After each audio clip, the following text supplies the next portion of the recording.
Mysteries await just a page away. Ready to dive in? Welcome to The Book Reader, where stories unfold one enchanting page at a time. Subscribe now and unlock the magic. Night Without End by Alistair MacLean. Night Without End. Chapter 10, Thursday 4 p.m., Friday 6 p.m. Jack Straw, Corazzini, and I took turns at driving the Citroën all through that evening and the following night. The engine was beginning to run rough, the exhaust was developing a peculiar note, and it was becoming increasingly difficult to engage second gear. But I couldn't stop, I daren't stop. Speed was life now. Mahler had gone into collapse shortly after 9 o'clock that evening, and from the collapse had gradually moved into the true diabetic coma. I had done all I could, all anyone could, but heaven only knew it was little enough.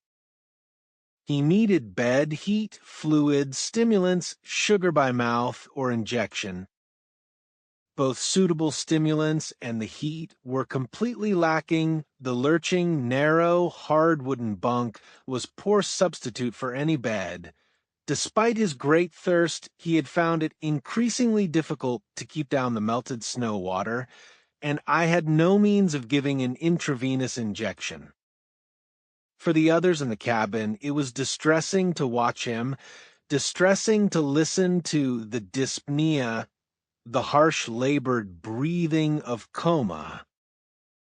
Unless we could get the insulin in time, I knew no power on earth could prevent death from supervening in from 1 to 3 days. In these unfavorable conditions, a day would be much more likely. Marie Lugard, too, was weakening with dangerous speed. It was with increasing difficulty that she could force down even the smallest mouthfuls of food, and spent most of her time in restless, troubled sleep. Having seen her on the stage and marveled at her magnificent vitality, it now seemed strange to me that she should go under so easily. But her vitality had really been a manifestation of a nervous energy. She had little of the physical resources necessary to cope with a situation like this, and I had frequently to remind myself that she was an elderly woman. Not that any such reminder was needed when one saw her face. It was haggard and lined and old. But, worried though I was about my patients, Jack Straw was even more deeply concerned with the weather. The temperature had been steadily rising for many hours now. The moaning ululation of the ice-cap wind, which had been absent for over 2 days, was increasing in intensity with every hour that passed, and the skies above were dark and heavy with black, drifting clouds of snow. And when, just after midnight, the wind speed passed 15 miles an hour, the wind began to pick up the drift off the ice cap. I knew what Jack Straw was afraid of, though I myself had never experienced it. I had heard of the katabatic winds of Greenland, the equivalent of the feared Alaskan willywaws. When great masses of air in the heart of the plateau were cooled, as they had been in the past 48 hours, by extremely low temperatures, they were set in motion by a gradient wind and cascaded, there was no other word for it, downwards from the edge of the plateau through suitable drainage channels. Set in motion through their own sheer weight of cold air, these gravity or drainage winds, slowly wanned by the friction and compression of their descent, could reach a hurricane force of destructive violence in which nothing could live. And all the signs, all the conditions for a gravity storm are there. The recent extreme cold, the rising wind, the rising temperature, the outward flowing direction of the wind, the dark star-obscuring clouds scudding by overhead. There could be no mistaking it, Jack Straw declared. I had never known him to be wrong about Greenland weather. I didn't believe him to be wrong now. And when Jack Straw became nervous, it was time for even the most optimistic to start worrying. And I was worried, all right. We drove the tractor to its limit, and on the slight downward slope, we had changed direction by this time and were heading due southwest for Uplavnik. We were making very good time indeed. But by 4 o'clock in the morning, when we were, I reckoned, not more than 60 miles from Uplavnik, we ran into the sastrugi and were forced to slow down. The sastrugi, regular undulations in the frozen snow, were the devil on tractors, especially elderly machines like the Citroën. Caused by raking winds, symmetrical as the waves in an 18th century sailing print, hard on the crest and soft in the trough, they made progress possible only by slowing down to a disheartening crawl. Even so, the Citroën and the sledges behind rolled and pitched like ships in a heavy seaway, the headlights one moment reaching up into the lowering darkness of the sky, the next dipping to illuminate the barred white and shadowed black of the sastrugi immediately ahead. Sometimes it gave way to deceptively clear patches. Deceptively, for snow had obviously fallen here recently or been carried down from the plateau, and we were reduced to low gear to make any headway at all on it. Shortly before 8 o'clock in the morning, Jack Straw brought the Citroën to a halt, and as the roar of the big engine died the deep moaning of the wind, a wind carrying with it a rising wall of ice and snow, swept in to take its place. Jack Straw had drawn up broadside onto the wind and the slope of the hill, and I jumped down to rig up a canvas shelter extending out from the cabin. It was nothing elaborate, just a triangular sheet of proofed canvas attached to the top of the cabin and the cleat of a caterpillar track on its vertical side, with its apex stretched out to a spike hammered into the surface of the ice cap. There was no room for us all within the cabin. At meal times, I wanted some protection when we kept our 8 a.m. radio schedule with Hillcrest, and in particular, it was time that Zagero and Levin had some relief from their sufferings. They had ridden all night on the tractor sled under the guard of either Jack Straw or myself, and though the temperature was now only a few degrees below zero, and though they were sheltering under a mound of clothing, nevertheless they must have spent a miserable night. Breakfast, such as it was waiting and ready to be eaten as soon as the tractor had stopped, but I had little appetite for it. It seemed to me I had forgotten what sleep was like. I had had none for almost 3 days. I was living now in a permanent state of physical and mental exhaustion, and it was becoming almost impossible to concentrate, to think of the 101 things that had to be thought of all the time.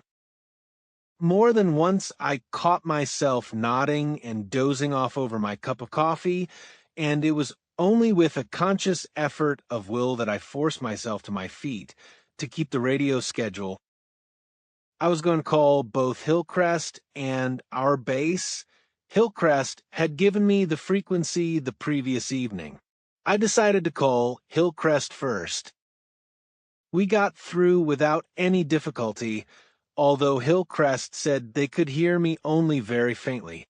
I suspected some fault on the generator side, for our receiver was powered by a 100-hour battery, and we could hear Hillcrest's voice clearly. All the men except Mahler were gathered round me during the transmission.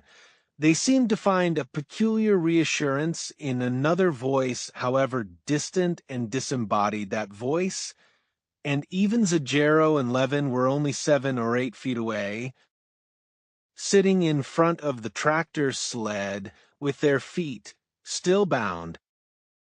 I was on a canvas chair with my back to the canvas screen, and Corazzini and Brewster were sitting on the tailboard, the canvas curtains drawn behind them to keep the heat in the cabin.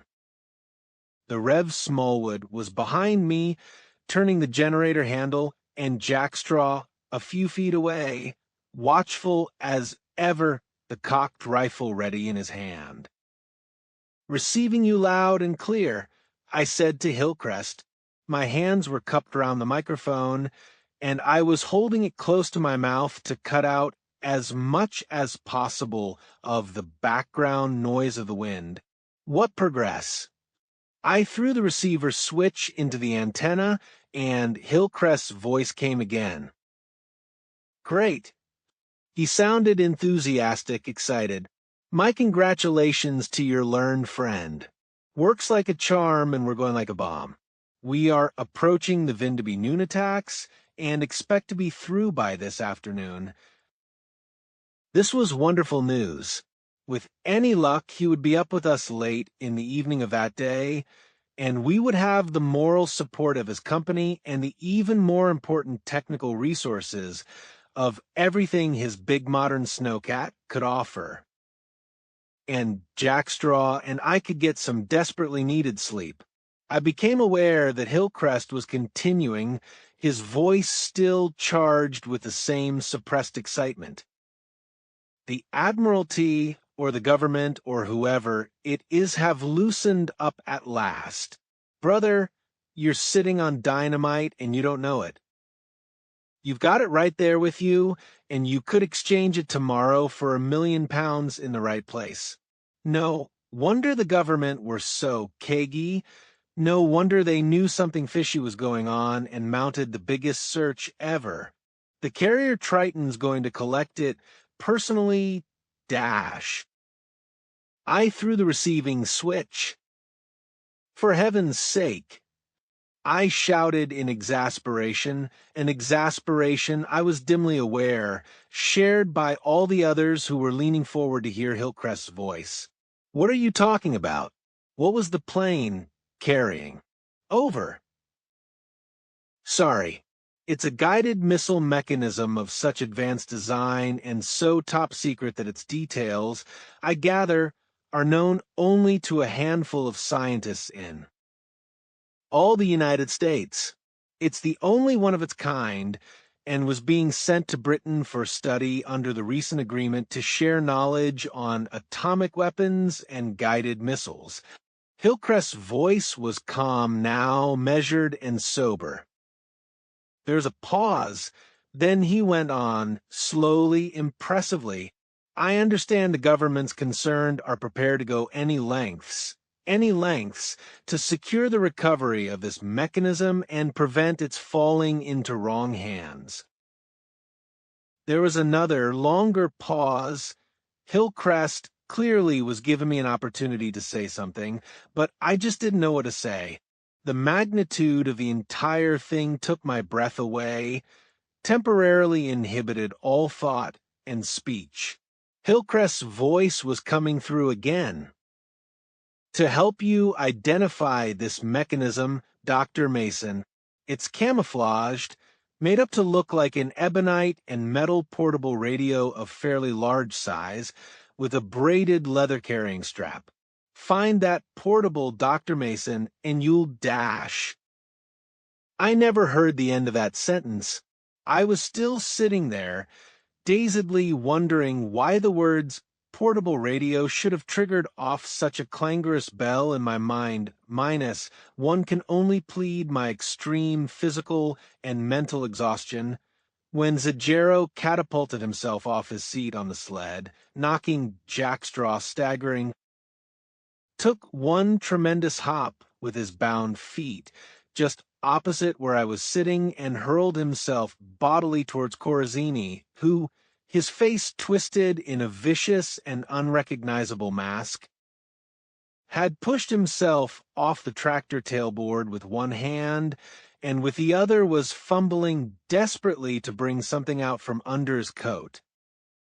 He saw he couldn't make it in time, threw himself to one side, but Zajero, bound though he was like a cat on his feet, and I knew that instant that was too late, that Zajero was indeed the world-class boxer that he claimed to be.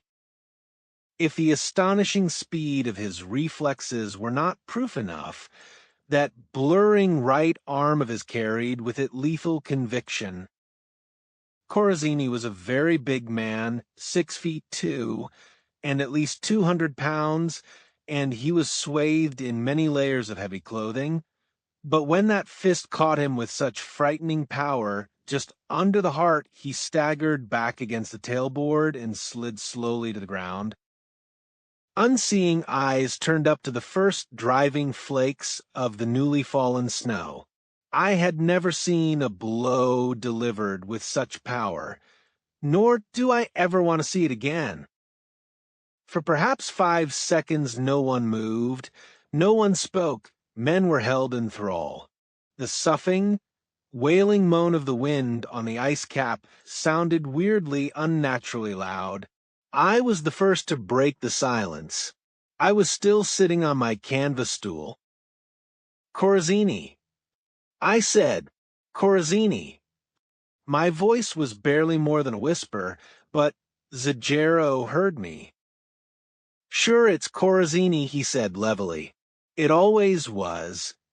He stooped, thrust his hand under the unconscious man's coat, and brought out his gun. You'd better keep this document.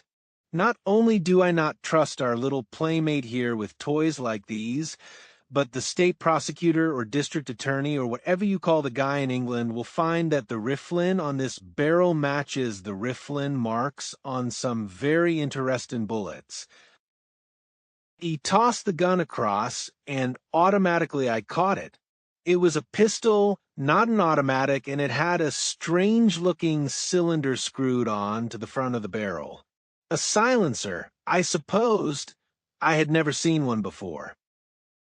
Nor had I ever seen that type of gun before. I didn't like the look of it at all, and I guessed it might be wise to have a gun in my hand when Corazzini came round. Jack Straw, I could see, already had his rifle lined up on the unconscious man. I placed the pistol on the ground beside me and pulled out the Beretta. You were ready for him. I was still trying to put things in order in my own mind. You were waiting for the break. How, dash. Do I have to draw a diagram, Doc? There was no insolence in his voice, only weariness. I knew it wasn't me. I knew it wasn't Solly. So it had to be Corazzini. Yes, I see. It had to be Corazzini. The words were automatic, meaningless.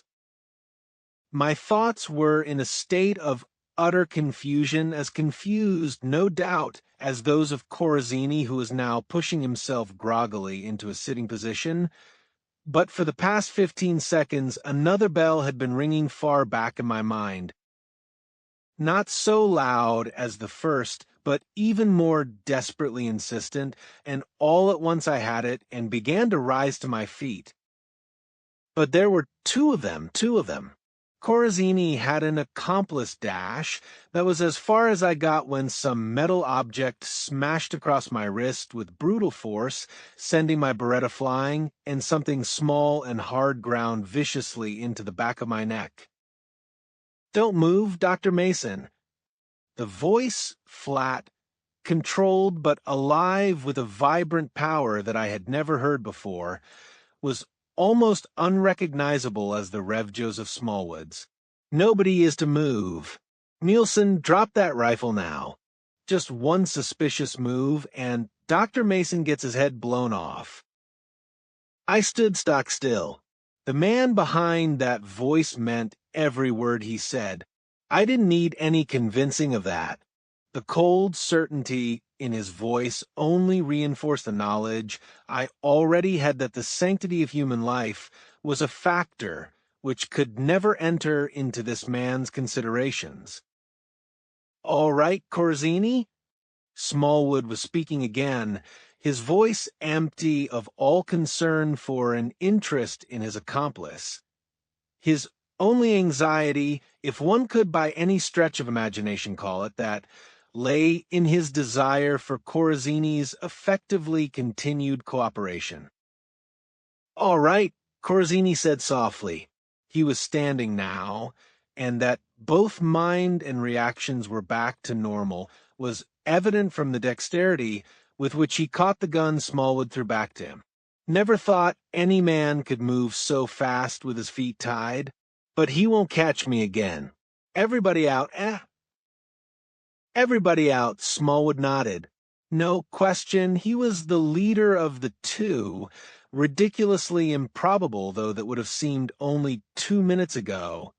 But it didn't seem improbable any longer, it seemed inevitable.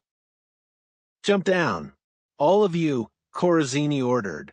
Gun in one hand, he held back a flap of canvas screen with the other. Hurry it up. Mahler can't jump down, I protested. He can't move, he's in coma. Shut up, Corazzini interrupted. All right, Zagero, inside and get him out. You can't move him. I shouted furiously. You'll kill him if my last word was choked off in a grunt of pain as Smallwood's gun barrel caught me viciously across the side of the head. I fell to my hands and knees in the snow and remained there for several seconds, head down and shaking it from side to side as I tried to overcome the dizziness and the pain. Corazzini said, "Shut up. You must learn to listen." Smallwood's voice was chillingly devoid of all emphasis and inflection. He stood waiting quietly until the last of the passengers had descended or been carried from the tractor cabin, then waved us all into a straight line facing towards Corazzini and himself. Both of them had their backs to the canvas screen, while we were placed just far enough clear of the shelter to be blinded by the increasingly heavy snowfall that swirled down into our eyes, but not so far off as not to be clearly seen by them. Whatever these two did, I was beginning to discover betrayed that economy of movement and unquestioning sureness of the complete professionals who had long ago worked out the answers to and counters against any of a vast range and permutation of situations they were ever likely to encounter. Smallwood beckoned me. You haven't finished your radio call, Dr. Mason. Finish it. Your friend, Hillcrest, must be wondering at the delay. The gun in his hand came forward a fraction of an inch, just enough for the movement to be perceptible. Tore your own sake. Do nothing to arouse his suspicions. Don't be clever. Keep it brief. I kept it brief. I excused the interruption of transmission on the grounds that Mahler had taken a sudden turn for the worse, as indeed I thought bitterly he had said that I'd guard the missile mechanism with my life and apologized for cutting the call short, but said it was essential to get Mahler to Oplavnik with all speed. Finish it off, Smallwood said softly in my ear. I nodded. That's the lot then, Captain Hillcrest. We'll make the noon schedule. This is Mayday signing off. Mayday, Mayday. I switched off and turned indifferently away. I had taken only one step when Smallwood caught my shoulder and whirled me round. For such an apparently slight man, he was phenomenally strong. I gasped as his pistol barrel dug into my stomach. Mayday, Dr. Mason, he asked silkily. What is Mayday? Our call sign, of course, I said irritably. Your call sign is GFK. Our call up is GFK. Our signing off is Mayday. You're lying. I wondered how I could ever have thought this face meek and nervous and colorless. The mouth was a thin, hard line, the upper eyelids bar straight and hooded above the unwinking eyes, flat marbled eyes of a faded light blue. A killer's eyes. You're lying, he repeated. I'm not lying, I said angrily. Count 5 and die. His eyes never left mine. The pressure of the gun increased. 1, 2, 3 dash. I'll tell you what it is. The cry came from Margaret Ross. Mayday is the International Air Distress Signal, the SOS. I had to tell him, Dr. Mason, I had to. Her voice was a shaking sob. He was going to kill you. I was indeed, Smallwood agreed. If he felt either anger or apprehension, no trace of either appeared in the calm conversational voice. I should do it now. You've lost us 4 hours head start. But courage happens to be one of the few virtues I admire. You are an extremely brave man, Dr. Mason. Your courage is a fair match for your lack of perspicacity, shall we say. You'll never get off the ice cap, Smallwood, I said steadily. Scores of ships and planes are searching for you, thousands of men. They'll get you, and they'll hang you for these 5 dead men. We shall see. He gave a wintry smile, and now that he had removed his rimless glasses, I could see that the man's smile left his eyes untouched, left them flat and empty and lifeless, like the stained glass in a church and no sun behind it. All right, Corazzini, the box. Dr. Mason, bring one of the maps from the driver's seat. In a moment. Perhaps you would care to explain, Dash. Explanations are for children. The voice was level, curt, devoid of all inflection. I'm in a hurry, Dr. Mason. Bring the map. I brought it, and when I returned, Corazzini was sitting on the front of the tractor sled with a case before him. But it wasn't the leather-covered portable radio. It was Smallwood's rope case.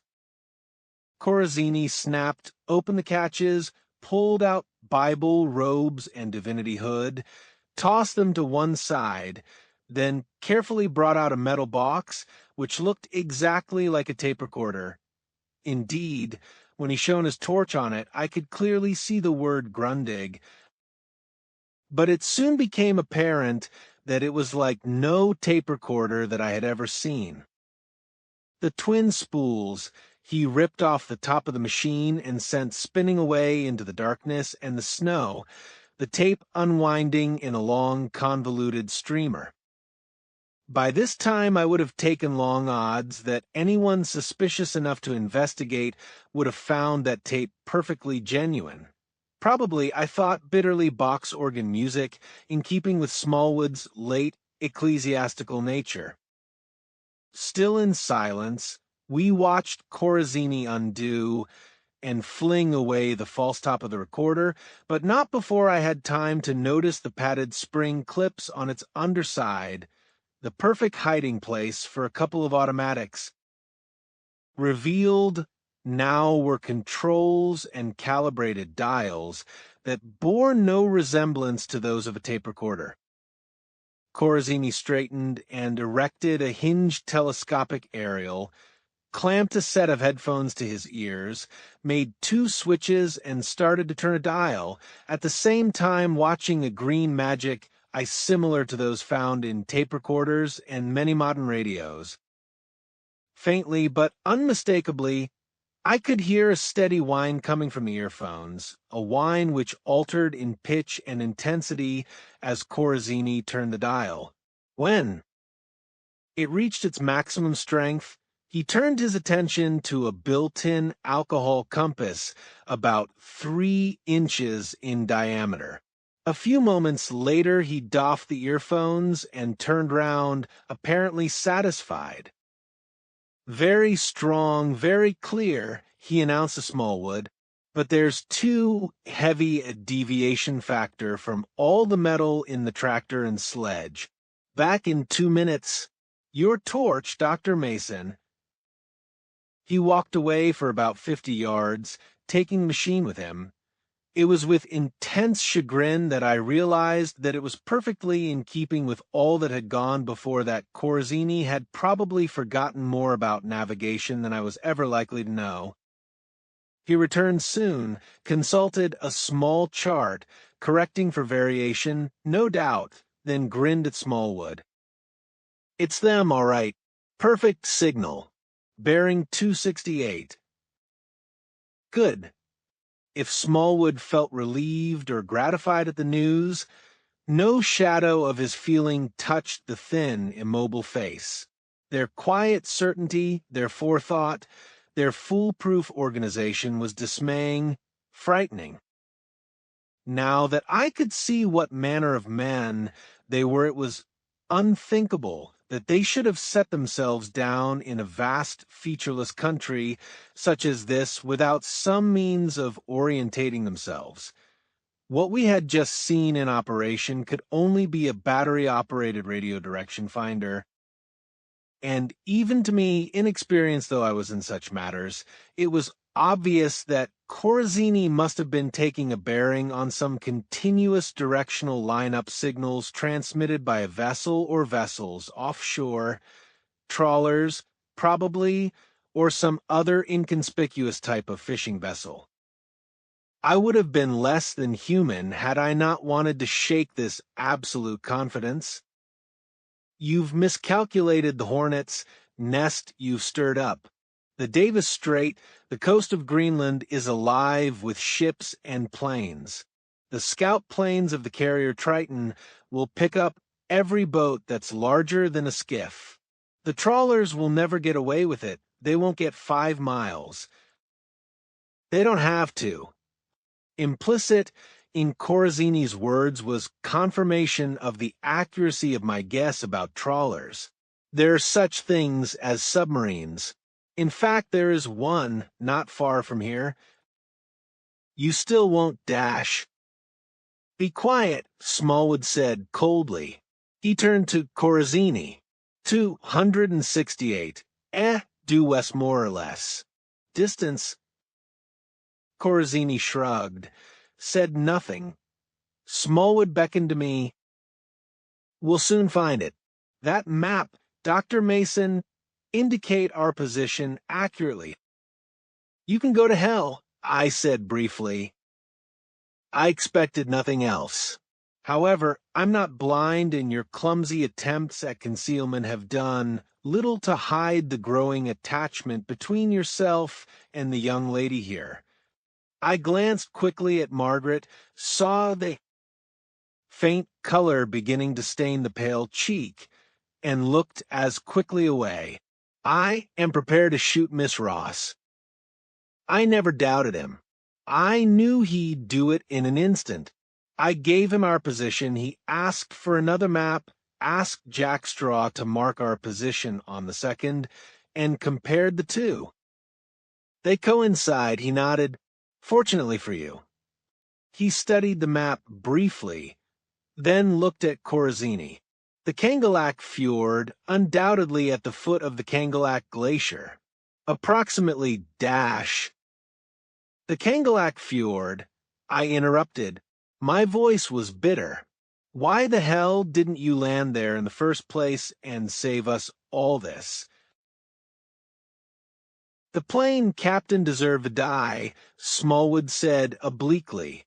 His smile was wintry. I had instructed him to put down on the coast just north of the fjord where our friends had reconnoitered a section of the ice cap, 3 miles long and absolutely flat. That is the equal of the finest runway in Europe or America. And it wasn't until I saw the altimeter reading just before the crash that I realized he had deceived me. He made an impatient gesture and turned to Corazzini. "We waste time. Approximately 60 miles, you would say?" Corazzini examined the map. "Yes, about that." "So come then on our way."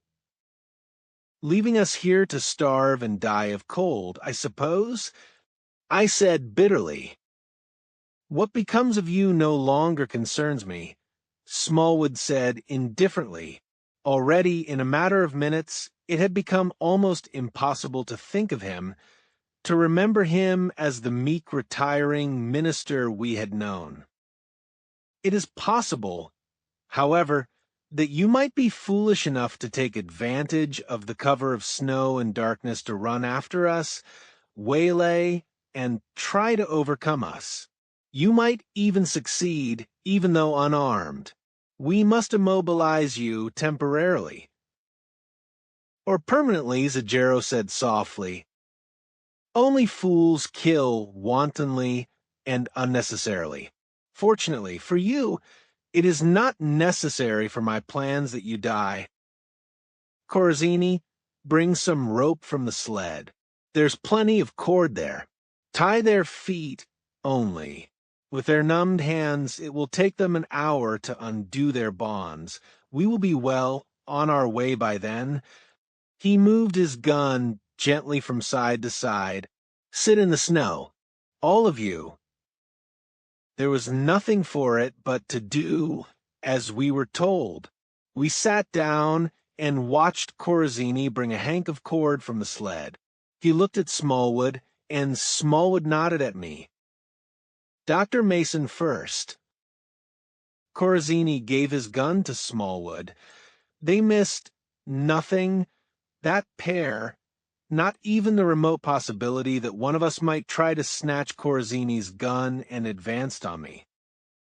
He knelt and had taken a couple of turns round my ankles when the truth struck me with the suddenness, the shocking impact of a physical blow.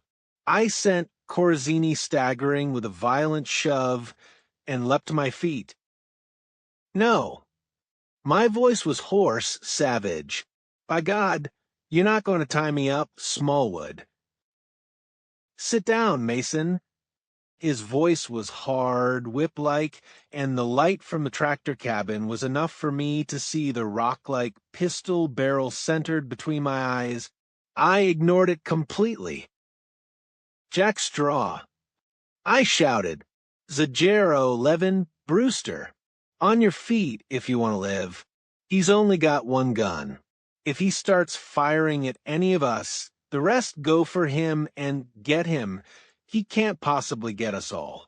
Margaret, Helene, Mrs. Dansby, Greg, first shot that's fired. Run off into the darkness and stay there. Have you gone crackers, Doc? The words came from an astonished Zajero, but for all that something namelessly urgent and compelling in my voice had gotten his feet, and he was bent forward, crouched like a great cat, ready to launch himself at Smallwood. Want to get us all killed. That's just what I don't want. I could feel my spine, the back of my neck cold with a cold that was not of the Arctic, and my legs were trembling. Going to tie us up and leave us here? Is he hell? Why do you think he told us? Of the trawler, its position, the submarine, and all the rest of it? I'll tell you why. Because he knew it was safe, because he'd made up his mind that none of us would ever live to tell of these things.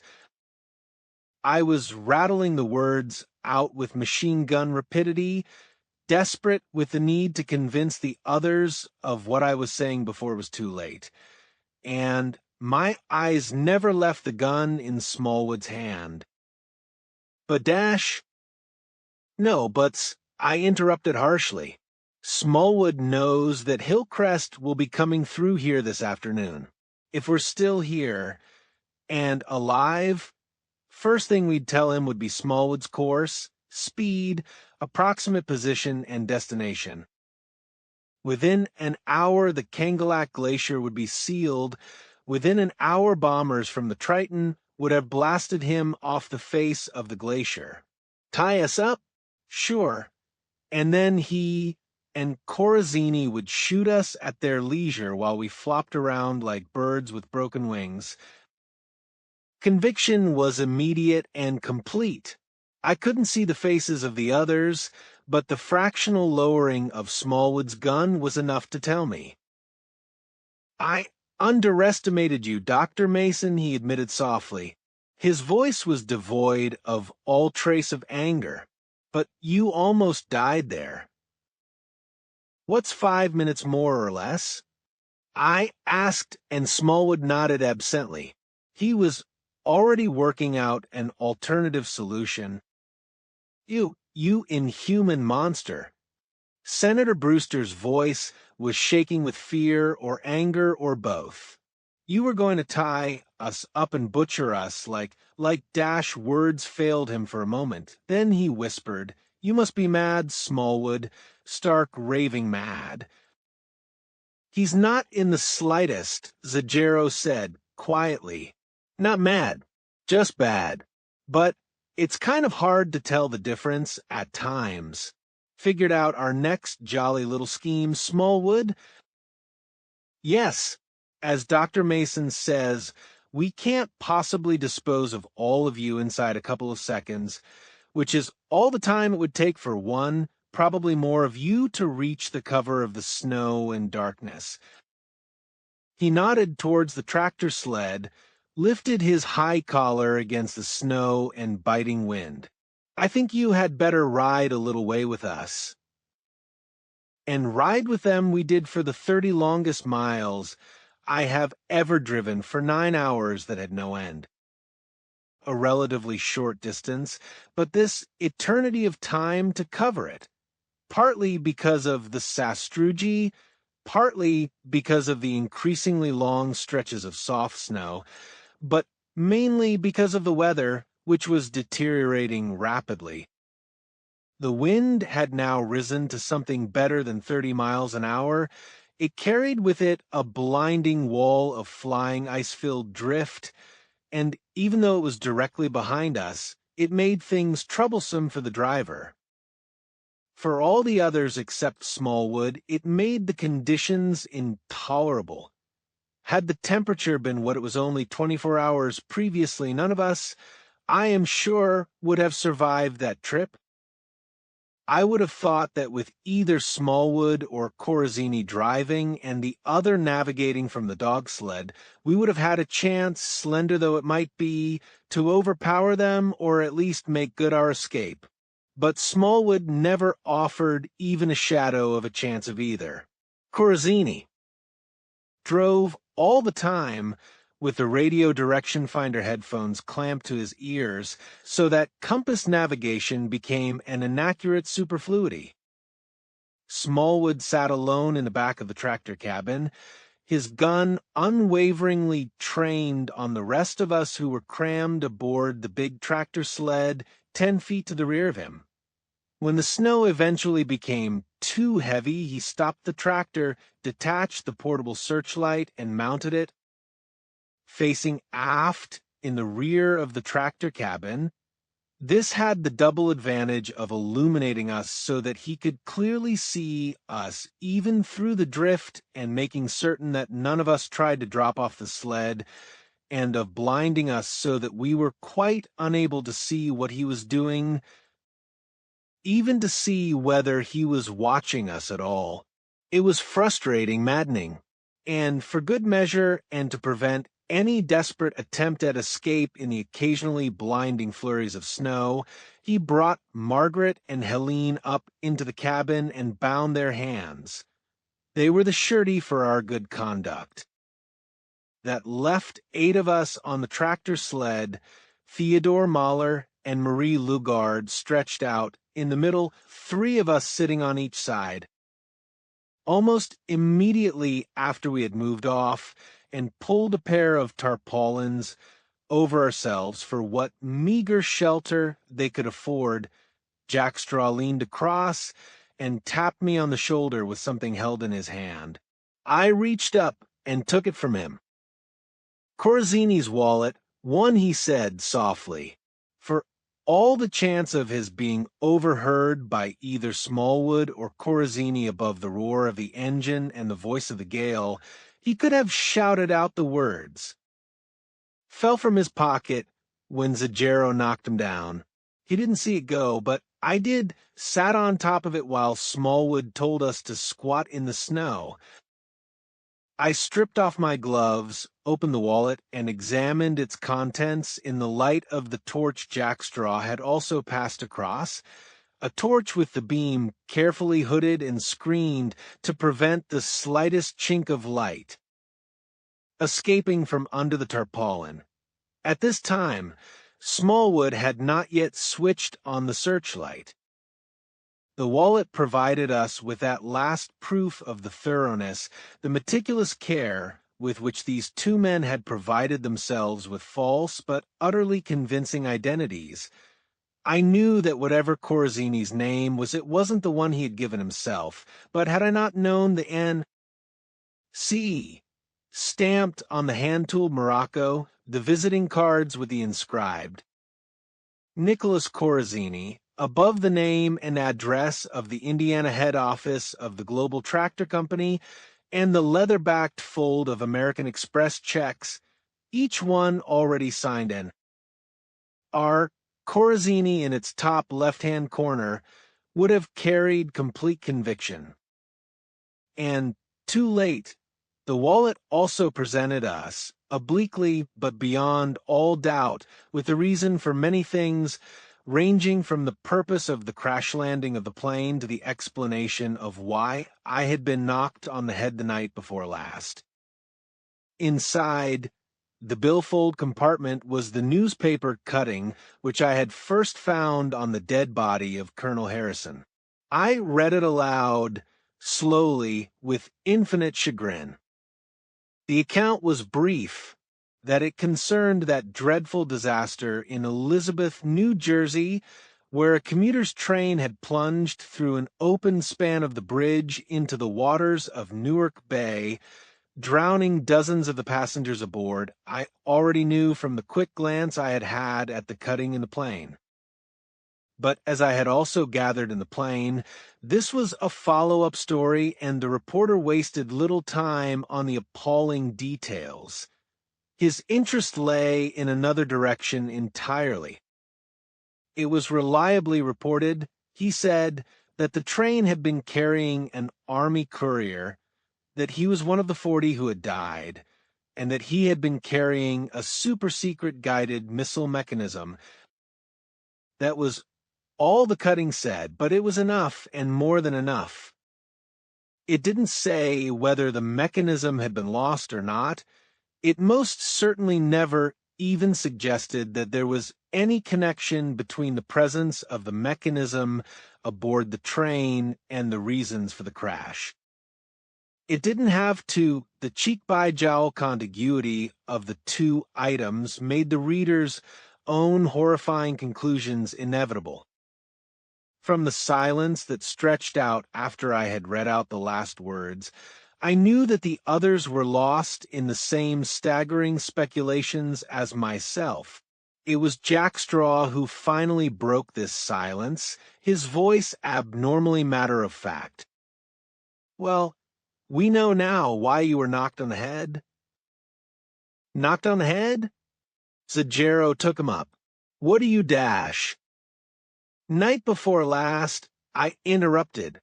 When I told you I'd walked into a lamppost, I told them all about the finding of the cutting and its subsequent loss. Would it have made all that difference, even if you had read it?" Zagero asked. "I mean, dash." "Of course it would."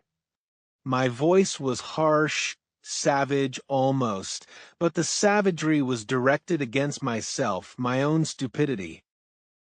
The fact of finding a cutting about a fatal crash, which occurred in strange, unexplained circumstances on the person of a man who had just died in a fatal crash in equally strange and unexplained circumstances, would have made even me suspicious. When I heard from Hillcrest that something highly secret was being carried aboard the plane, the parallel would have been even more glaringly obvious, especially as the cutting was found on the man, an Army officer who was almost certainly the courier, the carrier of this secret. Anything larger than a matchbox in the luggage the passengers were carrying I'd have ripped open and examined, radio and tape recorder included. Smallwood knew it.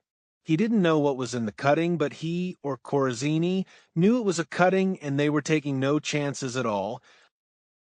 "You weren't to know this," Levin said soothingly. "It's not your fault, Dash." "Of course it's my fault. I said wearily. All my fault. I don't even know how to start apologizing. You first, Zajero, I suppose you and Solly Levin for tying you Dash. Forget it. Zajero was curt but friendly. We're just as bad aloft us. All the facts that mattered were as available to us as they were to you, and we made no better use of them. Less, if anything. In the tiny glow from the torch, I could see him shaking his head. Lordy, Lordy, but ain't it easy to understand everything when it's too late? Easy enough to understand, now, why we crashed in the middle of nowhere. The plane captain must have been in on it. He must have known that the mechanism was aboard and thought it important enough to put the passengers' lives second and crash land in the middle of the ice plateau, where Smallwood could never reach the coast.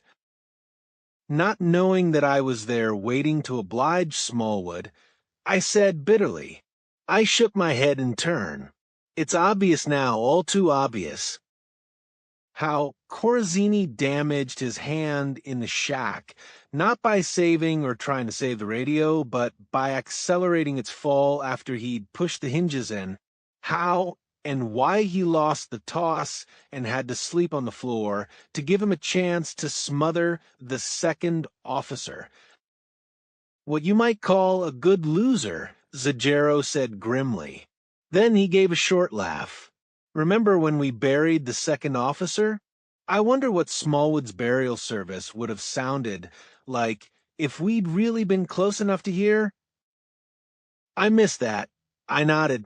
I missed the suggestion you made inside the plane that we should bury the murdered men. If you had been guilty, you'd never have dared make that suggestion, for then the way these men died would almost certainly have been discovered. You missed it, Zajero said feelingly. How about me? Said it, and I never even thought of it till now. He snorted. Boy, am I disgusted with myself. As far as I can see, the only thing I knew that you didn't was that Corazini clout our friend Smallwood back in the past there, simply in order to throw suspicion on me. But then I knew that even trying to tell you that would have been crazy. There was a long moment's silence, while we listened to the rise and fall of the Citroen's exhaust note in the gusting, strengthening wind. Then Solly Levin spoke. The plane, he said. The fire, how come? There was enough high-octane fuel in its tanks to take Hillcrest's Snowcat a couple of thousand miles, I explained. If Hillcrest's tanks had been empty when he arrived back at base, and if he'd found out right away that the spare fuel in the tunnel had been doctored, well, it wouldn't have taken him long to siphon out the stuff in the plane. So, no plane. The silence this time was even longer. Then Zajero cleared his throat, as if uncertain how to begin. Seeing explanations are in the air, well, I guess it's time we made one, too. Zajero, to my astonishment, sounded almost embarrassed. It's about the phony conduct of that phony character to your left, Doc, one Solly Levin. We'd plenty of time to talk about it when we were lashed to this damned sledge all of last night, and Dash. Come to the point, I interrupted impatiently. Sorry. He leaned across to Solly Levin. When I should make a formal introduction, Pop? I stared at him in the darkness. Did I hear Dash? Sure you did, document. He laughed softly. Top, the old man, the paternal parent, says so on my birth certificate and everything. He was enjoying himself vastly. Confirmation on the right here. It's perfectly true, Dr. Mason, Solly Levin smiled. The dreadful Bowery accent was quite gone, yielding place to a crisper, more decisive version of Zajero's cultured drawl. To put it briefly, I'm the owner and managing director, or was till I retired a year ago of a plastics factory in Trenton, New Jersey, near Princeton, where Johnny managed to acquire a splendid accent and very little else. It was not, I might add, Princeton's fault. Johnny spent most of his time in the gymnasium nursing his pugilistic ambitions, much to my annoyance, as I wanted him to take over for me. Alas, Zagero put in, I was almost as stubborn as he is himself. A great deal more so, his father said. So I made him a proposition. I'd give him 2 years. It seemed enough he was already amateur heavyweight champion to prove himself. And at the end of that time, if he hadn't made it, he was to take his place in the factory. His first manager was as corrupt as they come, and Johnny literally kicked him out at the end of a year. So I took over. I'd newly retired. I'd time on my hands. I'd a very strong vested interest in his well-being apart from the fact that he was my son.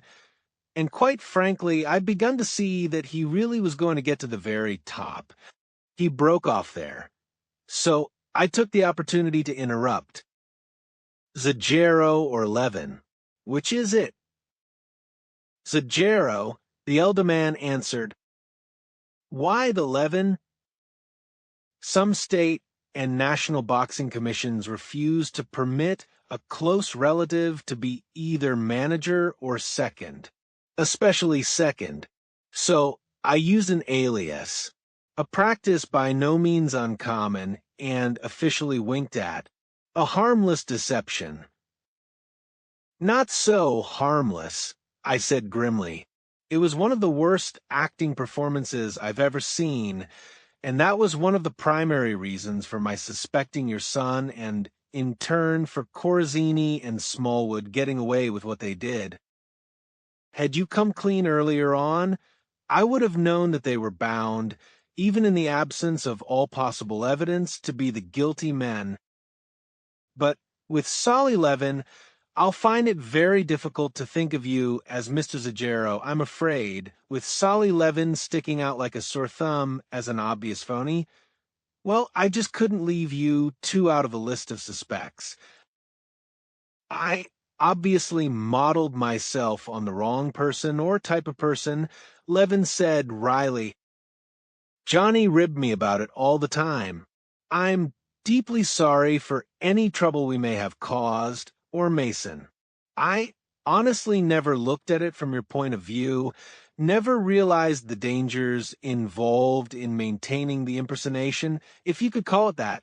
Please forgive me. Nothing to forgive, I said bitterly. 100 to 1, I'd have found some other way of messing things up. Shortly after 5 o'clock in the evening, Corazini stopped the tractor, but he didn't stop the engine. He came down from the driver's seat and walked round to the cabin, pushing the searchlight slightly to one side. He had to shout to make himself heard above the roar of the tractor and the high, ululating whine of the still-strengthening blizzard. Halfway, boss. 32 miles on the clock. Thank you. We couldn't see Smallwood, but we could see the tip of his gun barrel protruding menacingly into the searchlight's beam. The end of a line, Dr. Mason.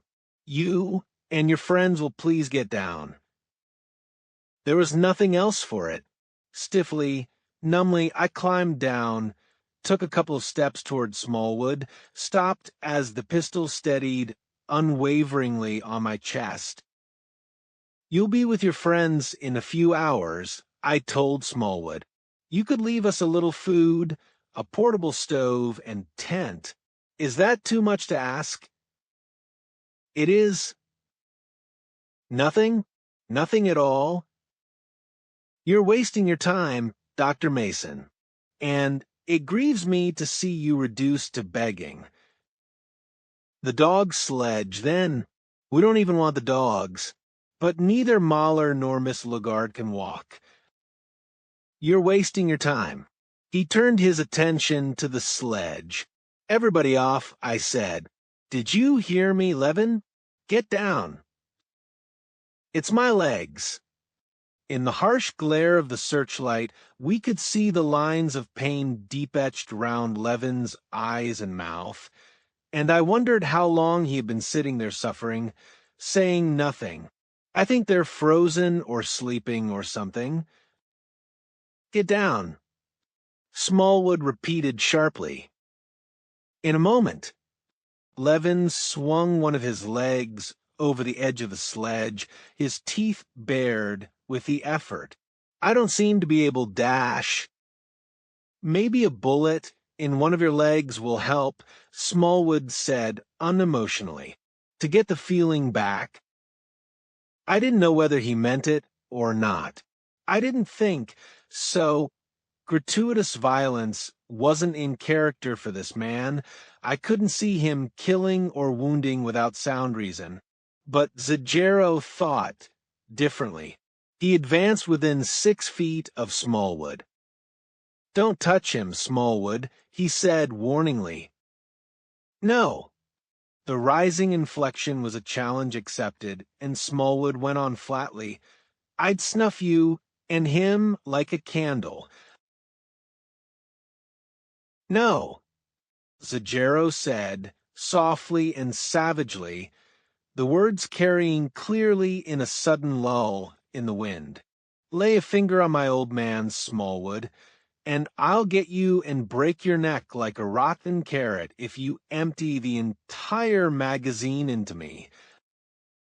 I looked at him as he crouched there like a great cat, toes digging into the frozen snow, fists clenched and slightly in advance of him, ready for the explosive leap that would take him across that tiny space in a split second of time, and I believed he could do exactly what he said. So, too, I suspected, did Smallwood. You're old. Man, he inquired. Your father? Zagero nodded. Good. Smallwood showed no surprise. Into the tractor cabin with him, Zagero. We'll exchange him for the German girl. Nobody cares about her. His point was clear. I couldn't see how we could offer any danger to Smallwood and Corazzini now, but Smallwood was a man who guarded even against impossibilities. Levin would be a far better surety for Zagero's conduct than Helene. Levin half walked, was half carried into the tractor cabin. With Corazzini and Smallwood both armed, resistance was hopeless. Smallwood had us summed up to a nicety. He knew we were desperate men, that we would fling ourselves on him and his gun a moment of desperate emergency, but he also knew that we weren't so desperate as to commit suicide when no lives were in immediate danger. When Levin was inside, Smallwood turned to the young German girl seated opposite him in the cabin. Out! It was then that it happened, with the stunning speed and inevitability that violent tragedy, viewed in retrospect, always seems to possess. I thought perhaps that it was some calculated plan, a last-minute desperate effort to save us that made Helene Fleming act as she did. But I found out later that she had merely been driven and goaded into a pain-filled, unreasoning anger and resentment and despair by the agony she had suffered in her shoulder from having had her arms bound for so many long hours in the cruel, jolting discomfort of the tractor cabin. As she passed by Smallwood, she stumbled. He put up an arm either to help her or ward her off. And before he had realized what was happening, it must have been the last quarter from which he expected any show of violence or resistance. She kicked out blindly and knocked the gun spinning out of his hand to land in the snow beneath. Smallwood sprang after it like a cat.